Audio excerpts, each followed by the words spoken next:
إن الحمد لله نحمده ونستعينه ونستغفره من يهده الله فلا مضل له ومن يضلل فلا هادي له وأشهد أن لا إله إلا الله وحده لا شريك له وأشهد أن محمدا عبده ورسوله وقال الله تعالى في القرآن العظيم والفرقان المجيد بفضل بسم الله الرحمن الرحيم يا أيها الذين آمنوا اتقوا الله وقولوا قولا سديدا وقال نبينا صلى الله عليه وسلم اللهم صل على محمد وعلى ال محمد كما صليت على ابراهيم وعلى ال ابراهيم انك حميد مجيد اللهم بارك على محمد وعلى ال محمد كما باركت على ابراهيم وعلى ال ابراهيم انك حميد مجيد. புகழும் புகழ்ச்சியும் அகிலங்களை படைத்து பரிபாலித்துக் கொண்டிருக்கக்கூடிய ரப்புல் ஆலமீன் அல்லாஹ் ஒருவனுக்கே உண்டாகும்.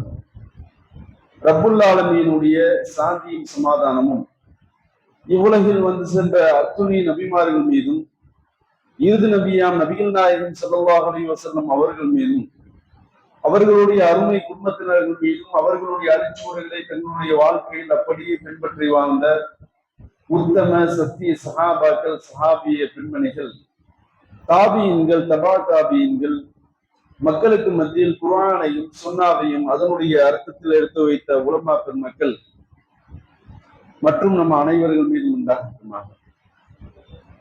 கண்ணியத்திற்குரிய எல்லாம் அல்ல அல்லாஹுவின் நல்லடியார்களே, புனிதமிக்க ஜும்மாவினுடைய இந்த நாளில் ஏக இறைவனை மட்டுமே வணங்குவதற்காக நாம் எல்லாம் இங்கு ஒன்று குழுமி இருக்கின்றோம்.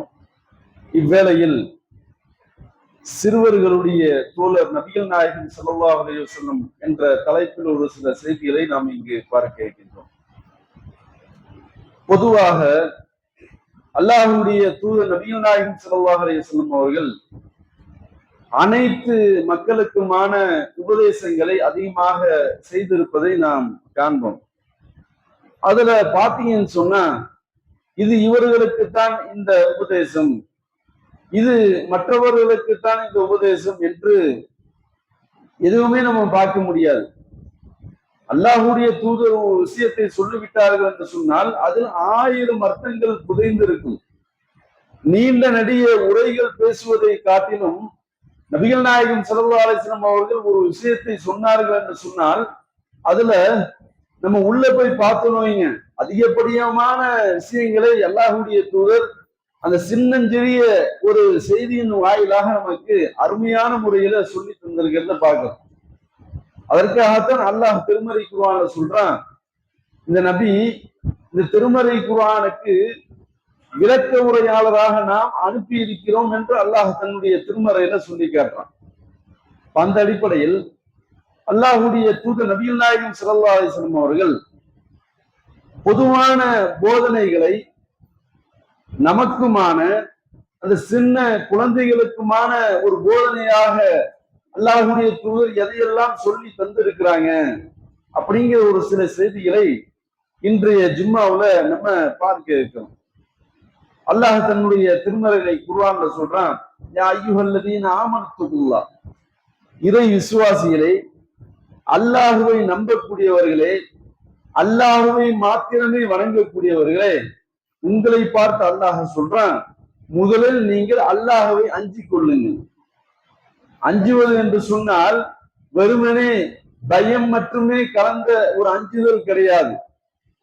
அல்லாஹுவை அஞ்சுதல் என்கின்ற கோணம் என்பது முழுமையாக அவனுக்கு அடிமை சாசனம் செய்துவிட்டு ஒரு கம்பெனியின் கீழ் நாம் ஒரு ஊழியராக பணியாற்றக்கூடிய அந்த நேரத்துல பாத்தீங்கன்னு சொன்னா ஒரு பேப்பரை கொடுத்து சைன் பண்ண சொல்லுவான்.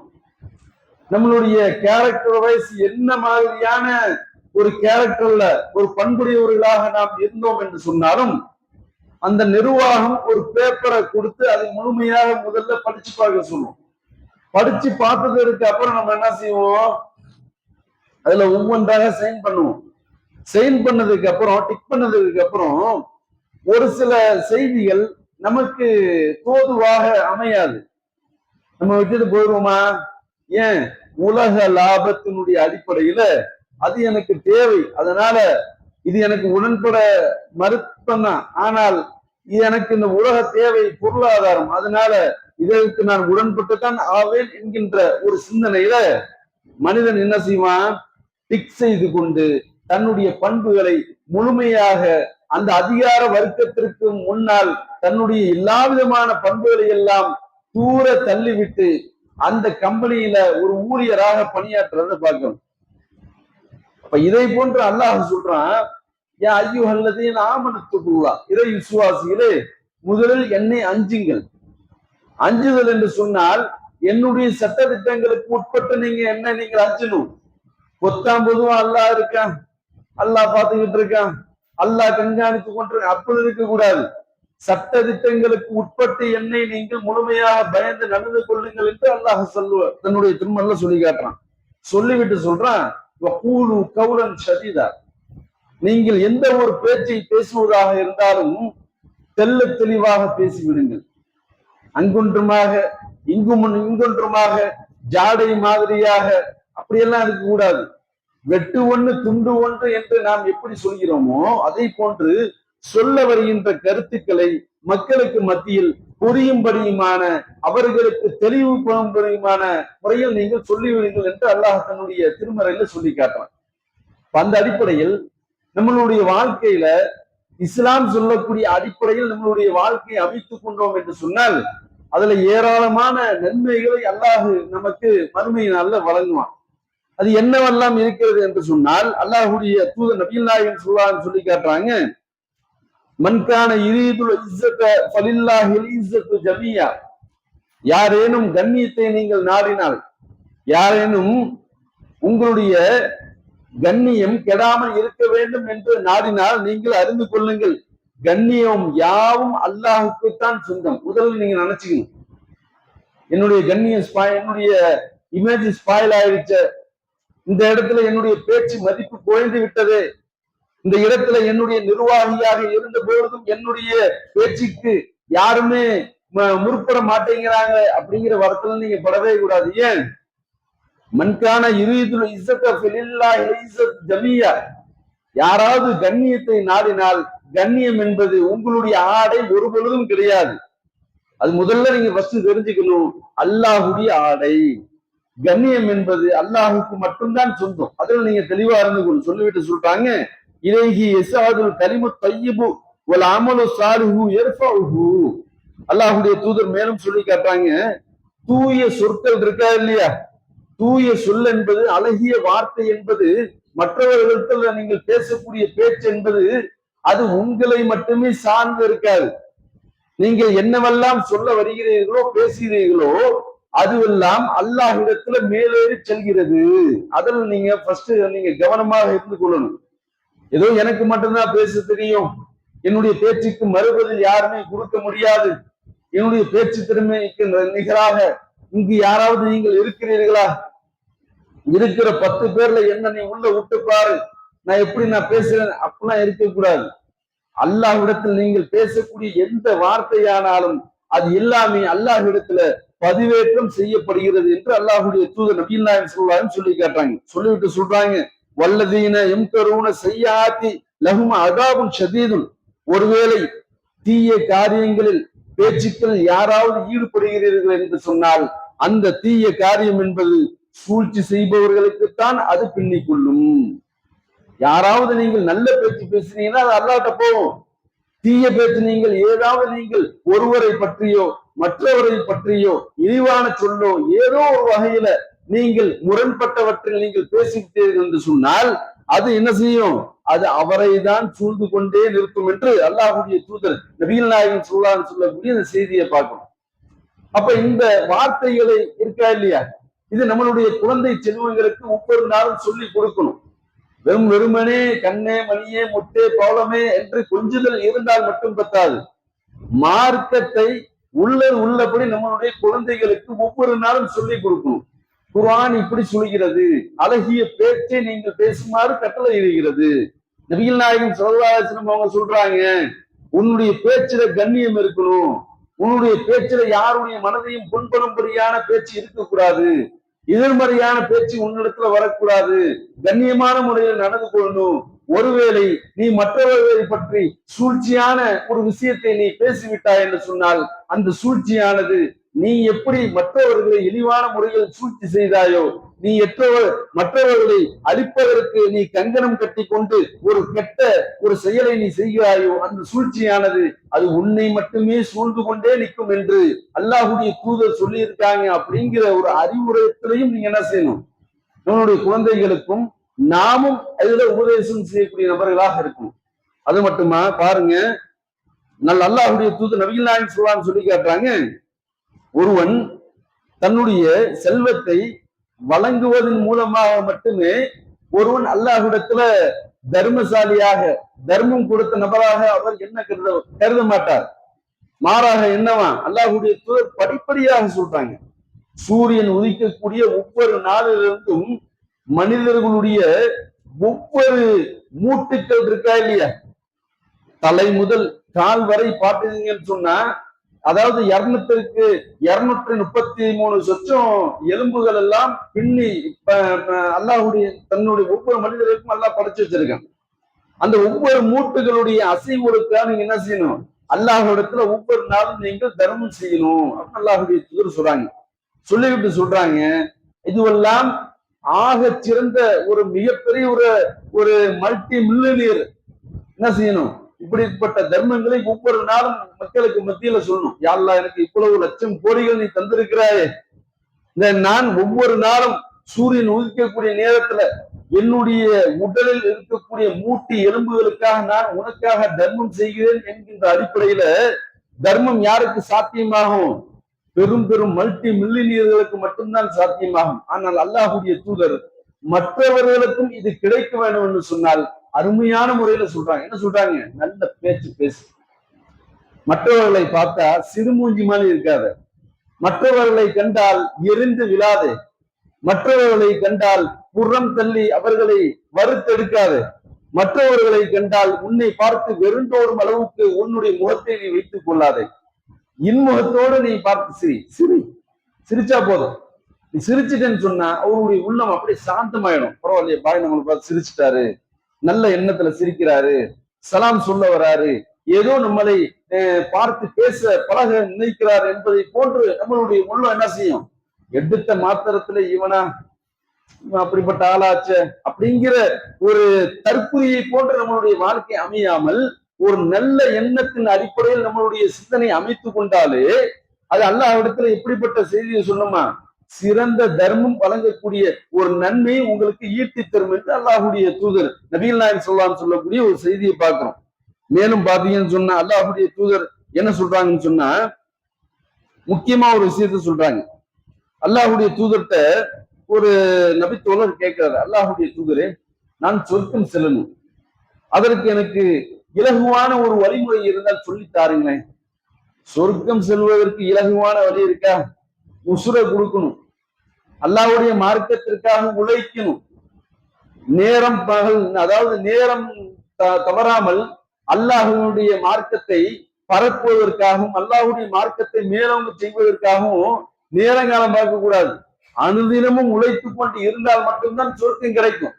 அப்ப அப்படிப்பட்ட நேரத்துல அல்லாஹ்வுடைய தூதர் சொல்றாங்க, அப்படியா, நன்மையை ஏவு, தீமையை தடு, மக்கள் உறங்கக்கூடிய நேரத்தில் விழுத்து நீ தொழுகு, நீ இலகுவாக சொர்க்கம் பெறுவ, அழகிய பேச்சு நீ பேசிக்கொள், உன்னுடைய நாவை அடக்கிக்கொள் என்று அல்லாஹ்வுடைய தூதர் நபிகள் நாயகம் ஸல்லல்லாஹு அலைஹி வஸல்லம் சொல்லக்கூடிய செய்தியை பார்க்கிறோம். அப்ப இப்படிப்பட்ட செய்தியை நாமும் உபதேசமா எடுத்துக்கொள்ளணும், நம்மளுடைய குழந்தை செல்வங்களுக்கும் இதை சொல்லக்கூடியவர்களாக இருக்கணும். அடுத்து பாருங்க, அபூ ஹுரைரா ரலியல்லாஹு அன்ஹு அல்லாஹ்வுடைய தூதர் நபிகள் நாயகம் ஸல்லல்லாஹு அலைஹி வஸல்லம் அவர்களை பார்த்து ஒரு செய்தியை கேட்கிறாங்க.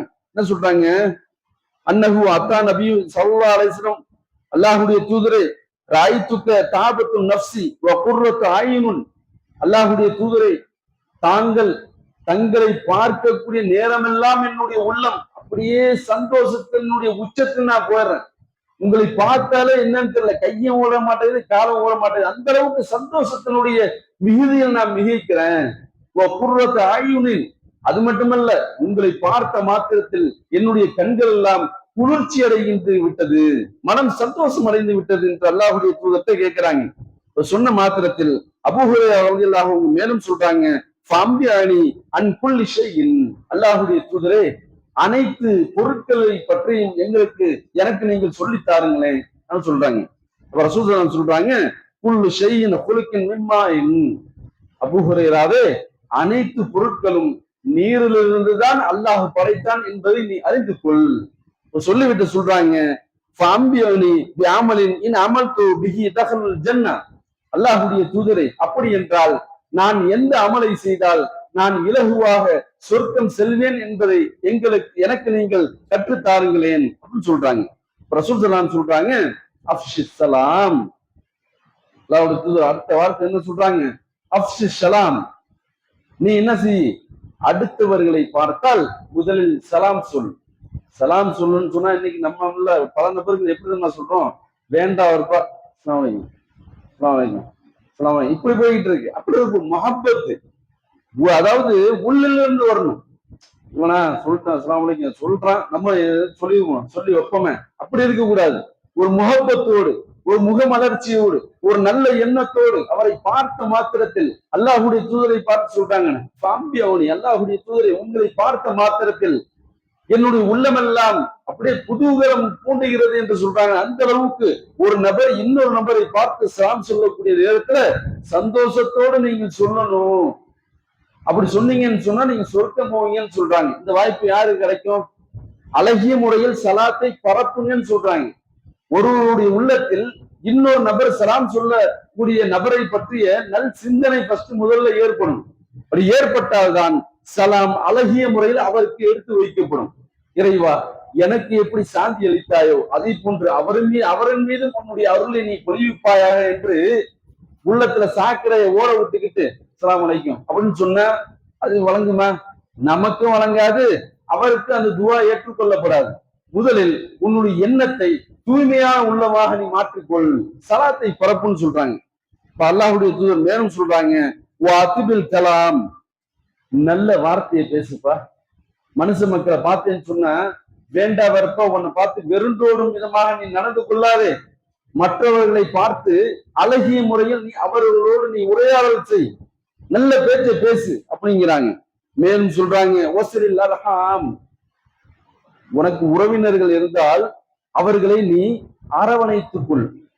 ஆனா இன்னைக்கு நம்மள பல நபர்கள் என்ன செய்யறோம், காசு இருக்கிற இருமாப்புல உறவினர்களை எல்லாம் ஓரங்கட்டி விட்டு நான் நல்லா இருக்கணும் அப்படின்னு நினைச்சுக்கிட்டு இருக்கோம். அப்படி இருந்தோம்னு சொன்னா நீ சொர்க்கமே போக முடியாது.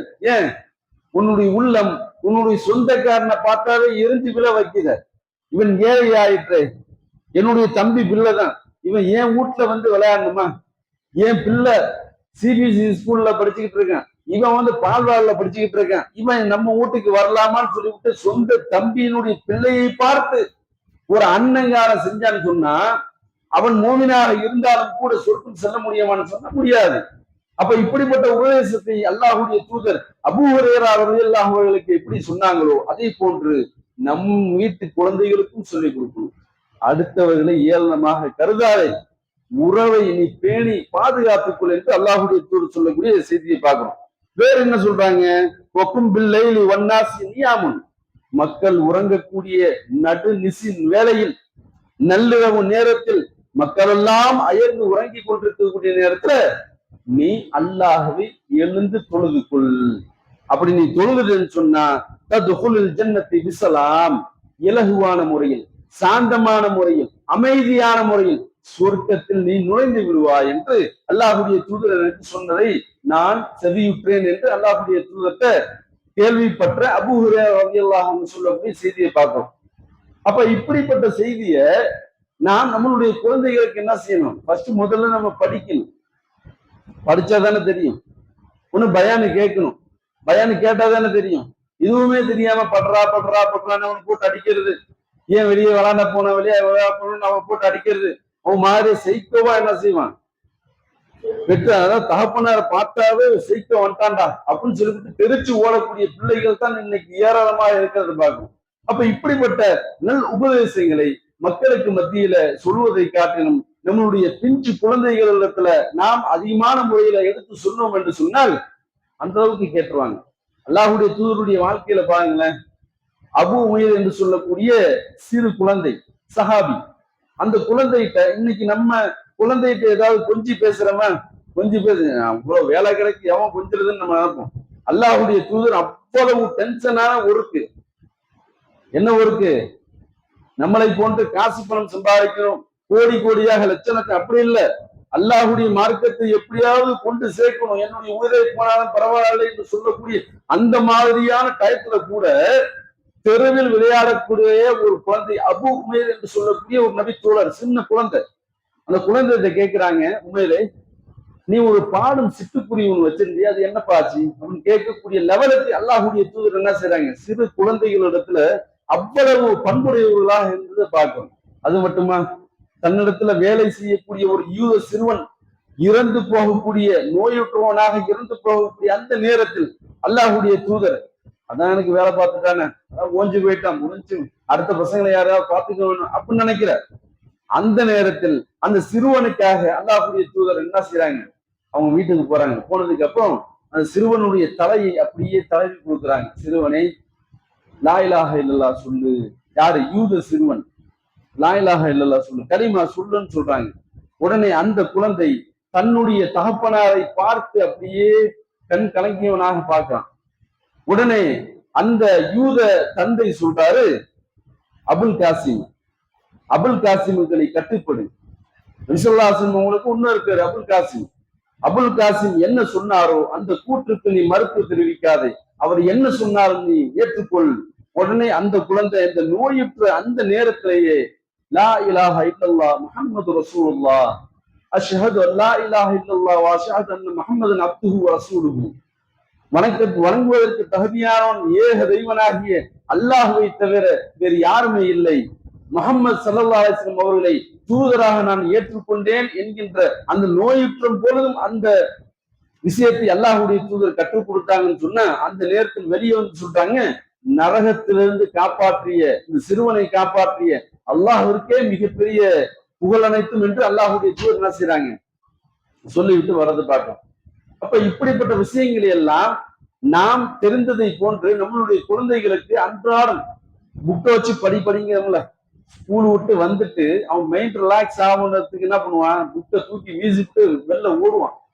அவனை பிடிச்சி உட்கார்த்த வச்சு டீயை கூட்டிட்டு ரஸ்கை போட்டு திணிச்சு இருக்கிற என்ன பாடம் எடுத்தாங்க எல்லாத்தையும் சொல்லுன்னு சொல்லிவிட்டு அவனை போட்டு ஒரு மாதிரி ஆக்கி விட்டு டென்ஷன் ஆக்கி விட்டு சைக்கோ மாதிரி உலாத்த விட்டு தாய் பேச்சையும் கேட்கறது இல்ல, அப்பனார் பேச்சையும் கேட்கறது இல்ல, தட்டா லத்தியே எல்லாத்தையும் பறக்க விட்டு கிடப்பான்.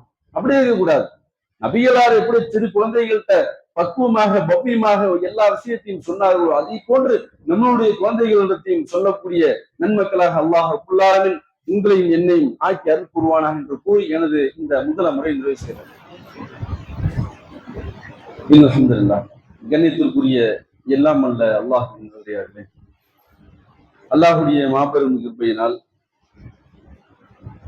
அல்லாஹுடைய மார்க்கத்தை அறிந்து கொள்வதற்காக ஜும்மாவுடைய நேரத்தில் நாம் எல்லாம் இங்கு ஒன்று கூடி இருக்கின்றோம். இந்த நேரத்துல அல்லாஹ் ரப்பல் ஆலமீன் ஒவ்வொரு தனி மனிதர்களை பார்த்து ஒரு செய்தியே நமக்கு சொல்லித்தரான். அது என்ன அப்படின்னு பாத்தீங்கன்னு சொன்னா, யா அய்யுஹல்லதீன ஆமனுத்தகுல்லாஹ் வல் தன்துர் நஃப்சுன் மா கத்தமத் லிகதின் ஃபத்தகுல்லாஹ் இன்னல்லாஹ் கபீரும் பிமா தஅமலூன். இறை விசுவாசிகளே, நீங்கள் ஒவ்வொரு தனி நபர்களும் நாளை மறுமைக்காக நீங்கள் எதை சேமிப்பாக நீங்கள் வைத்திருக்கிறீர்கள். இந்த உலகத்துல ஒரு மனுஷன்கிட்ட கேட்டா நீ என்னப்பா நீ சேர்த்து வச்சிருக்கேன்னு சொன்ன, அங்க லேண்ட் வாங்கி வச்சிருக்கேன், பொண்ணை கட்டி கொடுத்துட்டேன், பொண்ணுக்கு இத்தனை சவர நகையை போட்டேன், பிள்ளைக்கு இத்தனை இடத்துல பிளாட் வாங்கி வச்சிருக்கேன், பேங்க் பேலன்ஸ் இருக்கு, அல்ஹம்துலில்லாஹ் நல்லபடியா தொழுவுறேன், சாப்பிடுறேன், தூங்குறேன், எந்திரிச்சு வரேன், போறேன், இப்ப நம்ம சொல்லுவோம். அல்ல அதை கேட்கல. நாளை மறுமைக்காக ஒவ்வொரு தனி மனிதர்களும் நீங்கள் எதை சேர்த்து வைத்திருக்கிறீர்கள், நன்மையை பத்தி எல்லாம் கேட்கிறான். என்னத்தை நம்ம சேர்த்து வச்சிருக்கோம்? சமீபத்தில் நடந்த ஒரு செய்தியை பாருங்க. பாலஸ்தீனம் சுடுகாடாக மாறி கிடக்கு. காசா என்ற பகுதி பாத்தீங்கன்னு சொன்னா பழங்காலத்துல ஏதோ ஒரு 1000 ஆண்டுகளுக்கு முன்பதாக அரசர்கள் வாழ்ந்த காலத்துல இந்த நாட்டை பிடிப்பதற்காக மக்களை எல்லாம் கொன்றொழித்து இருக்கக்கூடிய வீடுகளை அரண்மனைகளை எல்லாம் சின்ன பின்னமாய் ஆக்கி இந்த மக்களை எல்லாம் வெளியேற்றி விட்டு அந்த இடத்தையே கையாண்டு வாழ்ந்து மணிந்த ஒரு இடத்தை போன்று சமகாலத்தில் நம்ம பார்த்துக்கிட்டோம். அப்பேற்பட்ட அந்த காசாவுல ரீசெண்டா ஒரு வாரத்துக்கு முன்னாடி ஒரு திருமணம் நடக்குது. என்ன திருமணம் சொன்னா இஸ்லாமிய திருமணம். ஒரு பெண் என்பவள் எதற்கு ஆசைப்படுவாங்க? நகை போடுவதுல தங்க ஆபரணங்களை அதிகமாக விரும்புவாங்க. அதாவது தன்னுடைய கணவர்கிட்ட கேட்பதெல்லாம் கல்யாணத்துக்கு அப்புறம் பாத்தீங்கன்னு சொன்ன ஒவ்வொன்னா சிறுக சிறுக சேர்த்து எல்லா நகையும் சேர்த்து சேர்த்து வச்சுக்குவாங்க. ஆனால் அதற்கு மாறாக அந்த காசாவில் இருக்கக்கூடிய ஒரு இஸ்லாமிய சகோதரி, அந்த பெண்ணுக்கு திருமணம் நடக்குது. அந்த பெண் தன்னுடைய வருங்கால கணவர்கிட்ட மகராக ஒரு விஷயத்த சொல்றாங்க.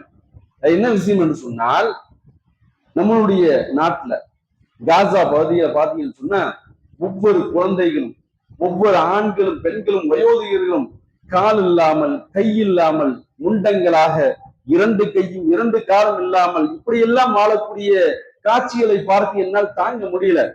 அதனால நான் உங்களுக்கு மனைவியாக வர வேண்டும் என்று சொன்னால் இஸ்லாம் சொன்ன அடிப்படையில் நான் உங்களிடத்துல ஒரு மகரை நான் கேட்க போறேன். அதை நீங்கள் எனக்கு தருவதாக இருந்தால் என்னை நீங்கள் திருமணம் செய்து கொள்ளுங்க. உடனே அந்த கணவரை கேட்கிறார், அப்படியா, சரி, என்னமா செய்யணும் சொல்லு. உடனே கேக்குது அந்த பிள்ளை, என்ன கேக்குது? கிட்டத்தட்ட 300 நபர்களுக்கு நீங்க என்ன செய்யணும்? அறுவை சிகிச்சைக்கு நீங்கள்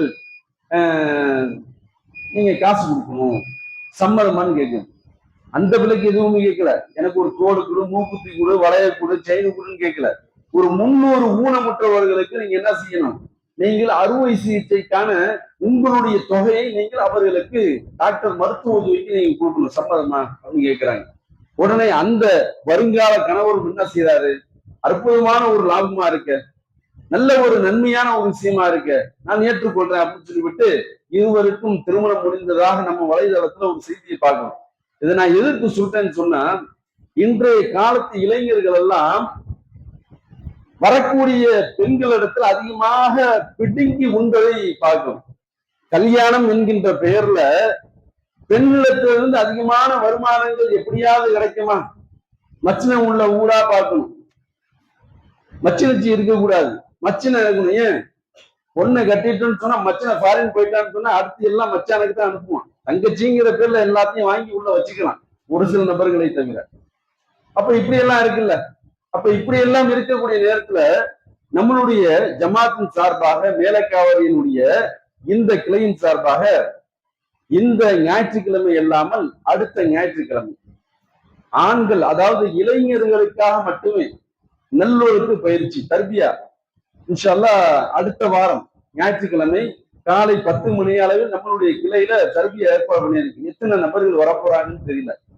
மதிய சாப்பாடு இருக்குன்னு சொல்றாங்க. ஆனால் சாப்பாடு இருக்க இல்லையோ, மார்க்கத்தை கற்றுக்கொள்வதில் நம்ம என்ன செய்யணும்? ஊர்ஜிதமாக இருக்கணும். மறுமை நாள்ல கை செய்தப்படக்கூடியவர் யார் என்று சொன்னால், இந்த உலகத்தில் அமல்கள் செய்யாமல் அல்லாஹ்விடத்துல போய் நிற்கிறான அவன் தான் நஷ்டவாதி. ஏன்? எல்லாமே இங்க புதுசா தெரியும். தொழுணுமா, நோன்பா, ஜக்காத்தா, நல்லொழுக்குமா, அழகிய பேச்சா, அழகிய சொல்லா, இப்படியா அப்படியாங்க எல்லாமே மொழி பிதுங்கி வைப்பான். ஏன்? இந்த உலகத்துல அதற்குண்டான ரிகர்சல், இந்த உலகத்துல அதற்குண்டான ஒரு முன்னேற்பாடு தான் இப்படிப்பட்ட நல்லொழுக்கு பயிற்சி என்பதாக இன்ஷா அல்லாஹ் வரக்கூடிய ஞாயிற்றுக்கிழமை அல்லாமல் அடுத்த ஞாயிற்றுக்கிழமை அல்லாஹுடைய கிருபையினால இந்த கிளையின் சார்பாக இளைஞர்களுக்கான ஒரு நல்லொழுக்க பயிற்சி ஏற்பாடு செய்யப்பட்டிருக்கு. அதுல இந்த மணமகன் எப்படி 300 ஏழைகளுக்கு அறுவை சிகிச்சை, ஒரு உதாரணத்திற்கு ஒரு அறுவை சிகிச்சைக்கு 1 லட்சம் ரூபாய் வாங்கினேன், 300 அறுவை சிகிச்சைக்கு எங்கேயும் போயிடுச்சு. அப்ப அவ்வளவு காசுகளை அல்லாஹுக்காக நாளை மறுமைக்காக நீங்கள் ஒவ்வொரு நபர்களும் நீங்கள் உங்களுக்கான சேமிப்பு கணக்கில் உங்களுக்கான புத்தகம் வெளிப்பட போதே அந்த புத்தகத்தில் நீங்கள் எதை முற்படுத்தி வைத்திருக்கிறீர்கள் என்று அல்லாஹ் கேட்கிறான். அப்ப அந்த கேள்விக்கு உண்டான விடையானது அடுத்த ஞாயிற்றுக்கிழமை இன்ஷா அல்லாஹ் உங்களுக்காக பதில் சொல்லப்படும். இளைஞர்களுக்கு இந்த நிகழ்ச்சியில் அதிகமான இளைஞர்கள் கலந்து கொண்டு அல்லாஹுடைய அருளை பெற்று நாளை மறுமை நாளில் சொர்க்கம் செல்லக்கூடிய நின்மக்களாக அல்லாஹ் ரப்புல் ஆலமீன் உங்களையும் என்னையும் ஆக்கி அருள்வானா என்று கூறி எனது உரையை நிறைவு செய்கிறேன். வாஹிர் தவானா அல்ஹம்துலில்லாஹி ரப்பில் ஆலமீன். அஸ்ஸலாமு அலைக்கும் வரஹ்மத்துல்லாஹி வபரகாத்துஹு.